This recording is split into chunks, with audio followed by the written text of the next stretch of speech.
থোর দেখলেই ফেলুদার সেই বিখ্যাত ডায়লগ মনে পড়ে যায়, থোর বড়ি খাড়া, খাড়া বড়ি থোর, তাই না?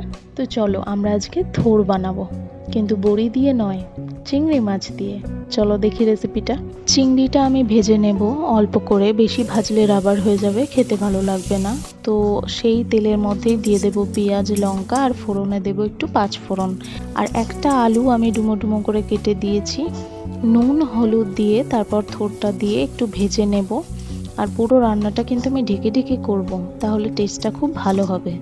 তারপর চিংড়ি, জিরের গুঁড়ো দিয়ে দেব, তারপর একটু লঙ্কার গুঁড়োও দিয়ে দেব, তারপরে দিয়ে দেব সামান্য একটু জল, বেশি দেব না, কারণ থোর এমনি একটু রসা রসা, রান্নাটা যেহেতু শুকনো হবে তাই। আর তারপর আমি ঘি আর একটু চিনি দিয়ে দেবো, দিয়ে কিন্তু ঢেকে ঢেকে কষাবো। ঘিটা লাস্টে দিলে বেশি ভালো হয়। আর এই তৈরি হয়ে গেছে আমার রান্নাটা, দারুণ টেস্টি।